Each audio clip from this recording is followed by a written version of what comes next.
Hi, you're listening to the My Body, My Story podcast. Just love who you are, love what you've got, and just not care what the next person has, because chances are they don't like what they've got. This is the 45 over 45 chapter where we celebrate rule breakers and role models, the women who inspire us to live life our way and to show their sensuality, beauty, soul, and true essence. Here, we talk about what it's like to be 45 plus, adjusting to the changes that come with time, and we listen to the stories of our participants. If you have an interesting story, we'd love for you to participate. You can email us at info@alexandrawalker.com. That's Alexandra spelt with a K-S. Or visit our website, alexandrawalker.com. Hello everyone, and welcome to the My Body, My Story project. And today with us Jodie in the studio, and while she's sitting in the makeup chair and Bella is creating her magic, I'll be asking Jodie questions. And let's start. And hi Jodie, and welcome to the studio, welcome to the project. And tell us 10 facts about yourself. Okay, thanks for having me here today. I got married last year at 49 after being single for 26 years. Oh, wow. I'm a mother of two boys. One's 29 and one's 32. I love to cross stitch. I'm a disability support worker. I love my job. It's very rewarding and very humbling. I've got Petra Angeles. What else can I tell you? I love the colour purple, obviously. And I want to travel more. I want to travel a lot more. I haven't been to very many places. So far, Fiji is my favourite place. It is where I met my husband, so it's one of my favourite places. And I'm just recovering from bowel cancer. Oh, wow. So you mentioned before we started the interview that you discovered it by chance, so you didn't even expect it. No, not at all. I turned 50 last year and got the free kit that the government gives you, and I did the testing, sent it away, and they sent me off to have the colonoscopy, and yeah, they found a cancer, which was a shock because I have no symptoms whatsoever, like nothing. But I've had the operation, it's been removed, and unfortunately they've found it in one of my lymph nodes, so I start chemo next Monday. So it's a great time to do a shoot today and to share the story. Definitely. And I was going to ask you if you were born in Australia, in Sydney, or... Yep, Sydney, Camperdown. Yeah, so all your life you've been here. Yep, born and bred in the Enmore Newtown area. And then I moved out to the Campbelltown area when I got old enough and brave enough. It was very rural back then. Moved to Queensland for 18 months, didn't like it very much, and moved back, and I'm still in Campbelltown, but it's very hustle and bustle now. There's hardly any farms anymore. It's just being built up around us. It's crazy. So you said your favorite place is Fiji, and yes. What other places you travel to? Overseas wise, I've only been to Vegas, which is as crazy as you see it in the movies. Yeah. Vegas in daytime is very different to Vegas at nighttime. And it was funny because me and my friend went there, and when on the plane people were asking us, so what casino are you going to first? Where are you going to gamble? And it's like, oh, we're not here to gamble. We've got shows booked. And they looked at us like we were just strange. So, but... What shows did you see there? The sole reason that we went over there was to see Reba McEntire and Brooks and Dunn at the Coliseum. And then there was Human Nature were playing at the time, and one of my friends is actually cousins with one of the guys there, so he got us tickets for that. And then we went to a crazy, very bizarre, but so wonderful show called Zoomanity. It was like a adult version of like that Cirque du Soleil, or however you say it. It was kind of like that, but just a bit more on the adult side of things. But it was done so well. It was just amazing. And we went to the Titanic exhibition over there as well, in the Luxor. So that was very surreal because the way they set that up, you know, when you walk in, they give you they hand out all these cards and you can pick one, and the card is someone who was actually on the Titanic, and you become that person while you're going through the exhibition. And it tells you who you are, who you were travelling with, why you were travelling, what class you were travelling in, whether you were staff or a passenger, whether you were rich or poor. And then at the end, you come to a wall that's got all the names, and it tells you whether you lived or died. Oh my God, So, what an experience. Oh, it was, yeah. Yeah, so you didn't travel much, but you traveled really, like, not quantity, but quality. Yeah. Me and my friend used to travel like twice a year, and we do a lot of Queensland, Coffs Harbour, Port Macquarie, Melbourne, Ballarat. We love Dinner Plains, the snow mountains at Dinner Plains, Mount Hotham. And then up until COVID, I was going to Fiji 2-3 times a year as well, because I've got some friends and godchildren over there. And then, as I said, it's where I met my husband, so he's been over here since 2019 now, so finally, yeah. So but he's now with you in Sydney? Yeah. So do you dive as well? No, I've never been a scuba diver.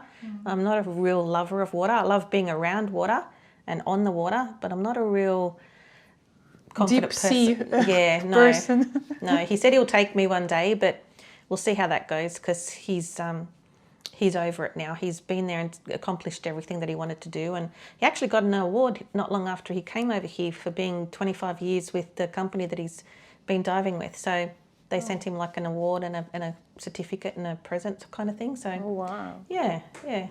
So cool.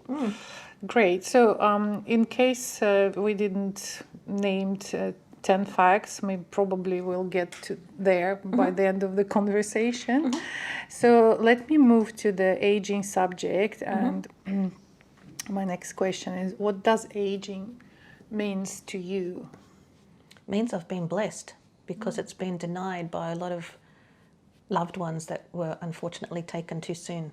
So aging, it means that you've been blessed, and you should be honoured, and you should enjoy and be thankful for every day that you've been given. So if you could go back to any age, what it would be and why, and what advice would you give yourself at this age? Back before I was 5, when I was living with my nana, and I would stay with my nan. I wouldn't feel obligated to go back to my mum. Now that I know what I know, I would have stayed with my nan and had a much better life for it. What would I tell myself? Stay where you know you're loved. Don't feel obligated just because a person gives birth to you doesn't make them your mother. Interesting how a 5-year-old child can feel obligation already. So how come? Me and my mother had a very turbulent relationship. I don't feel as though she ever wanted me or either of my sisters. My mum was a very troubled, a very broken woman, and we were born to try and trap the men at the time that she had in her life, and it didn't work, so we were dragged along for the ride thereafter. So the only place I ever felt loved and protected and safe was my nana's house, with my auntie and my uncles. So if we start talking about body image and if your body could talk, what do you think it would ask you or tell you? Give me a break. I had an accident in 2017 where I was hit by a truck. So now my left side of my body is very problematic. I need a hip and knee replacement. So I've got a lot of issues going on with that. And then with the bowel cancer and the upcoming chemo, I just feel, at the moment I feel old, like really just broken and old, but I don't let it beat me. I get up every day, I still go to work. I feel like I'm doing it slower and slower each day, but I'm still doing it. But hopefully when I have my knee replacement and a hip replacement shortly, I'll start to feel rejuvenated and feel better for it and be able to accomplish things a bit more easier than what I currently do. So give me a break. Yeah. You think that we don't let ourselves rest enough? Not at all, not at all. The last couple of weeks since I've come out of hospital has really let me reflect on that. And my husband and my friends have like been very strict with me, because I'm not that sort of person to give up or to give in. Yeah. And I would have went back to work 2 weeks earlier if I could have, which my doctor never cleared me to do anyway. But yeah, but my husband, you know, he went back to work, but he said, if I see that you've washed up that cup or that glass, you know, he says, there's going to be problems, you know what I mean? He says, because I'm telling you, your job is to rest and do nothing. That's your job. Like, you listen to the doctors, you listen to me, you know? So I had to, you know, do that to keep his mind at peace too, because the hardest thing about this cancer has been my husband. It broke him. It really broke him. It was very hard to see him go through that. So I'm so used to being on my own and doing my own thing and being able to hide things from people, put on the happy face, but just do your own stuff behind the scenes kind of thing. Yeah. But it broke him, and that was really hard. So the least I could do was make things easier by helping him do what he asked me to do. Yeah. Yeah. So they say it's true. They say that women are much stronger than men, and then men don't take the hard times as how to say. I understand what you're trying to say. My husband had a very troubled life in Fiji as well, and we kick ourselves because we met each other in 2006, and why it took us so long to get our shit together. You know, we often kick ourselves about it now, but and he, you know, he said, I didn't wait and go through everything and fight with God, because he's a very Christian man and I'm an atheist, so it's very interesting. But he said, you know, he didn't, you know, fight with God to finally get what he wanted, which was me, and coming over here, and to then lose me to something, you know. So Yeah. but It's a fear of loss. Yeah. yeah, very much so, because he's lost his parents, he's lost 2 of his brothers, he's only got 1 brother left who lives in Canada. He's not close to him, and my family has embraced him, and he feels so blessed and so loved by everybody, and he just but since I've had the operation, he's been he's been my rock, you know. He's been very attending, very mother hen style around me, and with the chemo, it's not what any of us wanted, but he's going to be there for me, and we'll get through it. And yeah, he's the positive one, and he's the one that prays and has the relationship with God, and yeah, so It's great to have such support. Yeah. Yep. So what do you think are the main causes of body image issues? The media, these influencers, whatever that even means, these wannabe Barbie doll Kardashians, and I don't understand it. I you know, look back to the 30s, 40s, 50s, when the movie stars were actually beautiful bodied women. You know, they were naturally, you know, beautiful, and this wanting to have tummy tucks and facelifts and Botox and fillers and lips. I don't get it. Why fight aging? Your body tells a story. You know, when I was a little girl, I used to sit up on my nana's lap and play with her wrinkles of her neck and her chest, or the décolletage area, and then play and then touch the ones around her eyes or her mouth. And I'd say, what's this wrinkle from? What's this wrinkle for? And she said, this is from when I used to laugh so much, or this is when I used to be angry at the boys. And, you know, so she said, every wrinkle tells a story. And I've embraced that, because your body tells your life story. And why keep trying to erase it? Or why try and, like, you look at some of these shows, and these actresses have no expressions. They look so fake and so scary, you know. They don't look real. It's just, I don't understand how that became beauty. I don't get it. I think it comes from fear to not to be picked up, to be alone, or not to get the man you want or something. I don't know, or fear getting old. But it's something that it's something you should look forward to. It's something that you should embrace. It's something that you should feel as though you're privileged to get to that stage and embrace it, instead of trying to look like a doll, or to look like you've just been born and you don't have any wrinkles and you don't have any creases. And you know, how can you read the expression of someone if they can't show you an expression on their face? You know, it's crazy.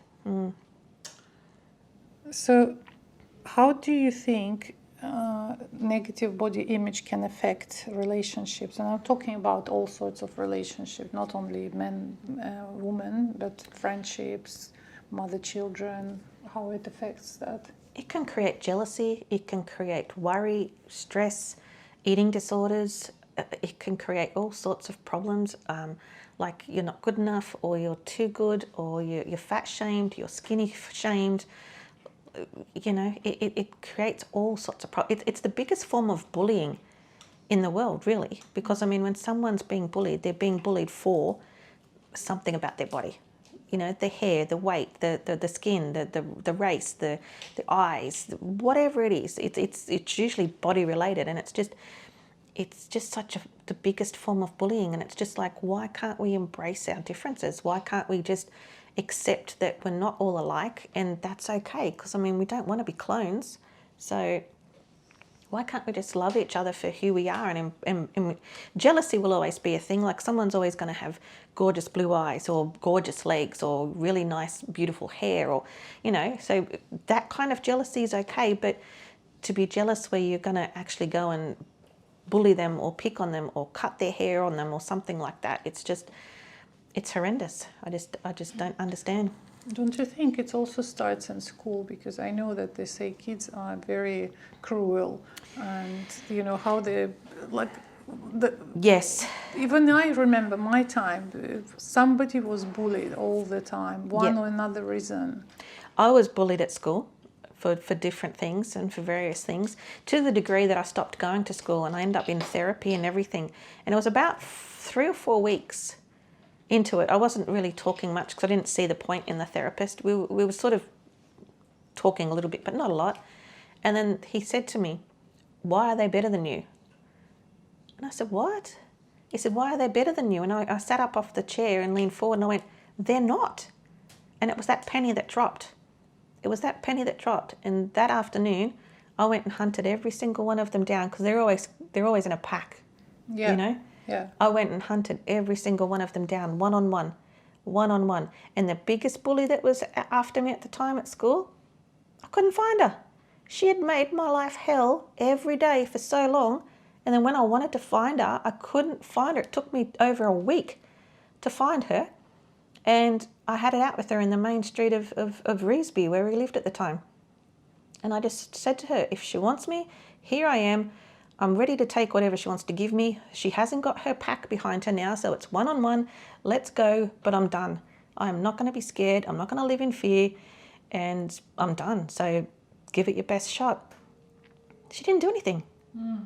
She couldn't believe, she was stuttering, and it's like, I'm done. I said, so if I see you so much as picking or looking at anybody at school in the wrong way, I'm coming for you now. I said, the tables are turning. I'm going to come for you. She said, oh, yeah, you and whose army? I said, don't need an army, just me. Just me. And that was it. Nobody ever looked my way again. So it just shows this principle that people treat you the way you allow them. Very much so. Once you stop allowing people treat you a certain way, they stop bullying you. Yeah. But bullies are bullies because of something going on in their life as well, always. It's always something, because they are feeling powerless somewhere with someone over something. And then so they have to find someone weaker than them to then, let out their frustration and let out their hurt.